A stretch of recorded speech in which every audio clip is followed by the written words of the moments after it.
Hello student, good morning. This is a very important question for your board examination.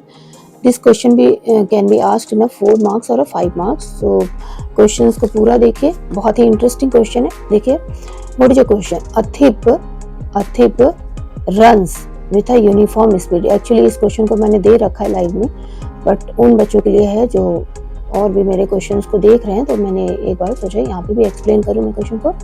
देखिए, a thief runs with a uniform speed of 100 metre पर minute. Okay, after 1 minute a policeman runs to catch the thief. 1 minute के बाद अब policeman पीछे लग जाती है thief के विथ स्पीड ऑफ 100 मीटर पर मिनट, सेम स्पीड से. बट इट पुलिसमैन जो फर्स्ट मिनट में अपनी स्पीड को ये रखती है, बट आफ्टर एवरी मिनट, उसके बाद हर minute policeman increase speed to catch the thief by 10 metre पर मिनट. ठीक है, अब पुलिसमैन को तो अपनी स्पीड बढ़ानी होगी, बिकॉज तभी तो वो कैच कर सकती है. तो एवरी सक्सीडिंग मिनट में वो अपने 10 मीटर स्पीड बढ़ा लेती है. तो after how many minutes the policeman catch the thief. है ना इंटरेस्टिंग क्वेश्चन. अब इस क्वेश्चन को सॉल्व कैसे करेंगे, कई बच्चे देख कर ही परेशान हो जाते हैं. अब देखिए, बहुत ही सिंपल है, एपी का क्वेश्चन है, बट यहाँ पे हमें लेट करना होगा. क्या लेट करना होगा कि सपोज थिप की स्पीड हमने यहाँ पे लिख दी. सपोज कि थिप जो रन करता है वो n मिनट कर रहा है. ठीक है, सिर्फ n मिनट की रनिंग है उसकी. तो आपका जो बेसिक फार्मूला है, speed equal to distance by time. तो यहाँ पे स्पीड आपका 100 मीटर चोर का दे रखा है थिप, डिस्टेंस और टाइम के लिए n मैंने लिखा. तो डिस्टेंस कितना रन कर रहा है वो 100 n मीटर थिप की डिस्टेंस हो गई रनिंग की. अब आ जाते हैं हम पुलिस पे. पुलिसमैन रन्स आफ्टर 1 मिनट, तो उसकी टाइमिंग क्या हो जाएगी, n-1 मिनट की होगी. ओके, क्लियर है यहाँ तक. हाँ, देखिए, total distance covered bye policeman वो हमें निकालना होगा. अब यहाँ पे 100, इनकी भी स्पीड पहले मिनट की 100 मीटर पर मिनट है, बट आफ्टर इट वो सक्सीड एवरी सक्सीडिंग मिनट में 10 मीटर बढ़ा रहे हैं.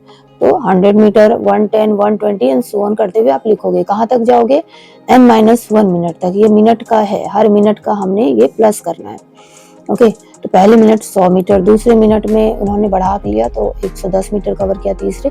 इन सारे मिनट का जो वो है डिस्टेंस है उसको प्लस करना है. तो n-1 मिनट तक आएंगे. अब आ जाते हैं कि जो थिप ने रनिंग की है वो इतने डिस्टेंस की रनिंग की है और इनका हमको इतना मिनट की बना. तो Sn का फॉर्मूला हम लोग यहाँ पे लगा रहे हैं. Sn equal to n/2. इन सबको ऐड करना है. Okay, sum of the minute, sum of the distance covered by in n-1 minute. तो Sn इक्वल टू n/2 ये हमने लगाया. अब यहाँ देखिए, Sn जो है वो डिस्टेंस कितने के बराबर हो जाएगा, 100 n के बराबर. और ये n-1/2 कर दिया. n यहाँ पे हमारा क्या है, पुलिस के उसमें n-1 है. n मिनट नहीं होकर के n-1 मिनट है, तो वो लिखेंगे. फर्स्ट ए आपका 100 मीटर है और n की जगह n-1 लिखा, -1. और हर उनका जो कॉमन डिफरेंस है 10-10 मीटर का है, तो इसको 10 को ले लिया. अब इसको हम सिंप्लीफाई कर लेंगे. इधर आ गया, ये आपका 200 n है, ये n-1 एज इट इज लिखा. अंदर ब्रैकेट में हमने सिंप्लीफाई किया तो ये लाइन पे आ गया. ठीक है, इसको सॉल्व किया तो 200 में से 20 जाके 180 प्लस 10n. अब n से इन दोनों को हमने मल्टीप्लाई किया, ये मिला. -1 से इन दोनों को मल्टीप्लाई किया, ये किया. अब आप और इसको सारे को सॉल्व करोगे तो आप इस इक्वेशन पे आओगे. Okay, 30n equal to 10n square -180. अब एक साइड हमने कर लिया ये सारा. अब देख रहे हो, एक साइड कर लिया, ये भी इस साइड कर लिया. ये हम इस इक्वेशन पे आ गए. अब जो नेक्स्ट लाइन में हम क्या करेंगे, सारे के सारे जो टर्म्स हैं वो 10 से डिवाइडेड हैं, तो इस पे आ गए. अब ये आपके पास में क्या आ गया, क्वाड्रेटिक इक्वेशन. अब इसको फैक्टराइज करोगे. क्वाड्रेटिक इक्वेशन अब आप फैक्टराइज करना बहुत ही अच्छे तरीके से जानते हो. 18 है, यहाँ पे 18 को स्प्लिट किया तो 6 into 3, और 6 और 3 का डिफरेंस 3 है. बट -3 होने से -6 + 3 हमने लिया, ये लिखा. कॉमन हमने ले लिया यहाँ पे.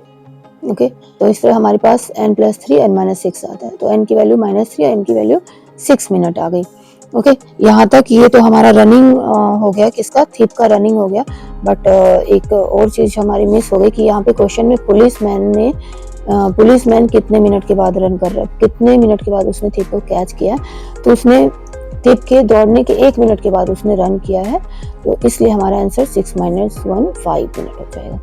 ठीक है, तो होप आपको ये क्वेश्चन क्लियर होगा और बहुत ही इंटरेस्टिंग लगा होगा। तो प्लीज़ लाइक सब्सक्राइब करना ना भूलें और मेरे चैनल पे आकर आप बहुत सारे अनलिमिटेड क्वेश्चंस की प्रैक्टिस कर सकते हैं, जो सिर्फ आपके बोर्ड एग्जाम्स में ही आपको हेल्प नहीं करती है बल्कि फर्दर आपके मैथमेटिक्स स्किल को भी इम्प्रूव करती है और आगे के कंपटीशन के लिए भी आपको प्रिपेयर करती है। बिकॉज यहाँ पे जो भी क्वेश्चंस हैं वो एक लिमिटेड टाइम में गिवन है और ये आपको बाउंड करती है कि you also do the same question in a that of minute. Because आप अगर मोर देन टाइम लेते हो किसी पर्टिकुलर क्वेश्चन के लिए जितनी उसकी रिक्वायर्ड है, तो it is a sign of the failureness. Because आप फिर कुछ नहीं कर पाओगे क्योंकि आपने टाइम बहुत ज़्यादा लिया और वो according to competition is not a helpful. Competition में आपको हेल्प ही नहीं करेगी क्योंकि आपने बहुत ज़्यादा टाइम लेकर के क्वेश्चन डू किया। तो होप कि आपको मेरी बात ये क्लियर होगी। तो प्लीज़ लाइक करें, सब्सक्राइब करो और मेरे चैनल पे अनलिमिटेड क्वेश्चंस की आप प्रैक्टिस कर सकते हैं। कमेंट सेक्शन में पूछ भी सकते हैं अगर आपके कोई डाउट्स हैं। Okay then, bye bye.